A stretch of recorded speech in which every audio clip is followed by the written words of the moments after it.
Hello, you're getting this video because I teach your son or daughter AP Statistics. My name is Mr. Rodgers. I've been teaching at Montclair High School since about 2001. I've been teaching AP Statistics. Let's see, I took over the program about 6-7 years ago. And this video is just to give you a little information. It's really for back to school night. Hopefully this will be the first and last time we have a virtual back to school night, but I'm just going to give you a little information about the AP Statistics class. So I just thought I would share with you a short PowerPoint presentation. This first slide has my two email addresses. I answer either the mpsdnj.us. We tend to use that one a little more than the old one, montclair.k12.nj.us, but both of these, I forget which one gets forwarded to the other, but I will answer either one of those, so feel free to send me an email if you have any other questions after you see this video. Every year I have a couple of students who are taking their first AP class. And so I thought it would be good if I just covered a little bit of information. Some of you already know all this, but some of you may not. If this is your child's first AP class, they may not be aware. So AP stands for Advanced Placement. The College Board, the same people who run the ACT and SAT, put together this sort of set of classes. The benefit of these classes is that at the end of the year, students who can opt to take a test, and if they do well enough on that test in their classes, then they can get college credit. The test is about $85 or probably closer to $100 this year.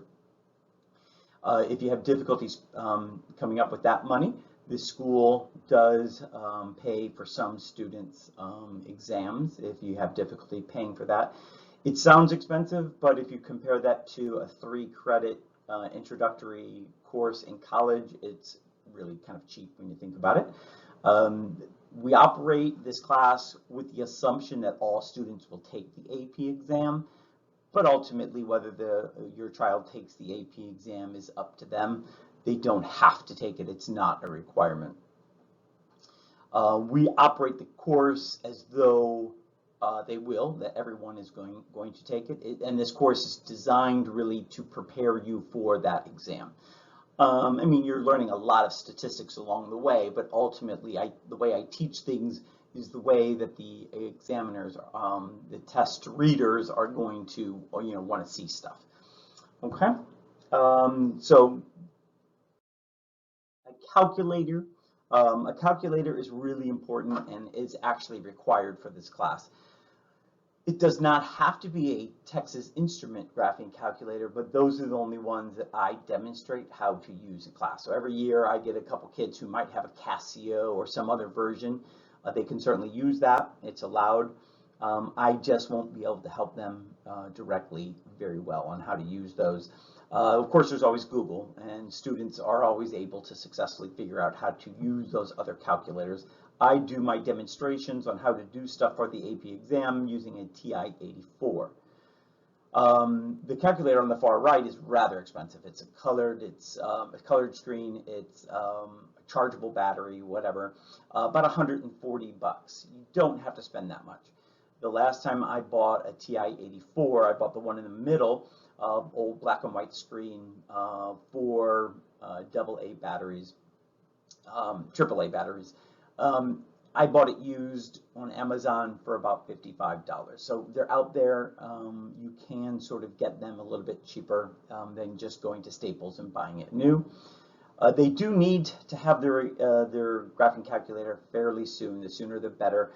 Actually, on Wednesday this week, I'm going to start demonstrating how to use it. And they are going to be a little bit behind if they don't have it.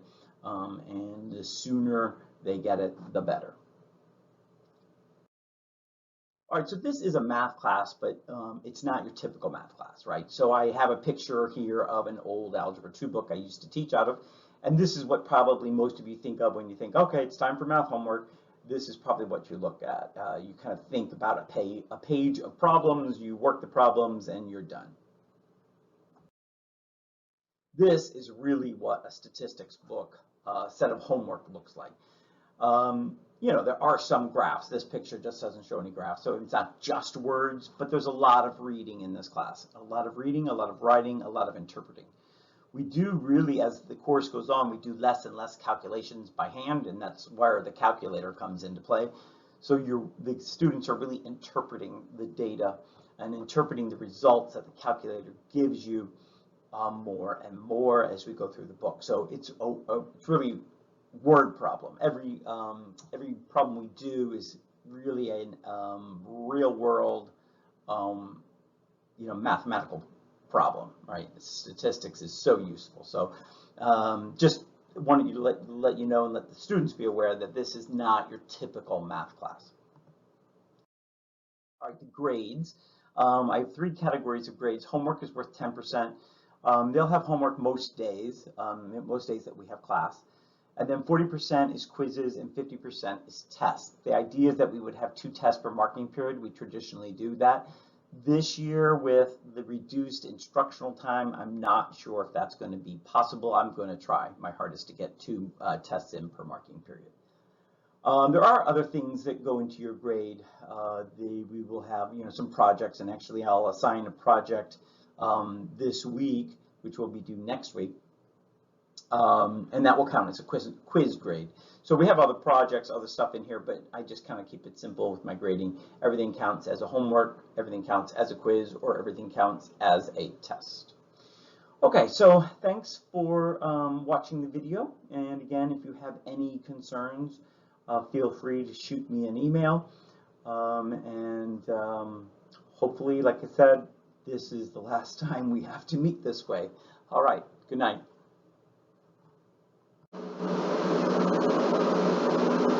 All right, so one last thing before I let you go, I wanted to sort of demonstrate to you the Google Classroom. So this may or may not be the Google Classroom for your class. I have 3 different Google Classrooms for the 3 different AP sections that I teach, but they all pretty much look the same. So the link for the students' classroom Zoom meetings are on here. I also have office hours every day from 1:35 to 2:33. Basically, I will open a Zoom meeting. You know, the kids just click on this link here, and so I just open that Zoom meeting at 1:35, and then I just sit with that open on my desk here while I do work. And then when someone wants to get into the meeting, I let them in and we have a chat. They don't have to stay the whole time. They can come and go as they need if they have a quick question, but every day I will be available for that. And then we have sort of assignments, you know, listed here, and you can kind of see I have listed assignments plus handouts and Google Forms and Google Docs and PDFs, all necessary for the kids to be successful in the class. We will not be handing out textbooks this year, but I have the textbook that we usually use in a PDF form. So I will be putting those up chapter at a time. You can see here I already have chapter 1 and chapter 2 posted. Also, they have the answers to, let's see, no, this is the homework assignment. I've got it listed here, all the homework assignments for the year posted, so that if they want to sort of look ahead at what we're going to do, they'll know. We pretty much work through the book. And then I will also put a post in here too on that has all the answer keys from the back of the book for all the odd problems, and the kids find that useful and helpful when they're working on homework, so that they can you know, see if they did things right as they're working through them. All right, so if you have any further questions, feel free to shoot me an email. Let me just pull that email back up. Here it is. So if you have any other questions, please feel free to reach out. And thanks for watching my video.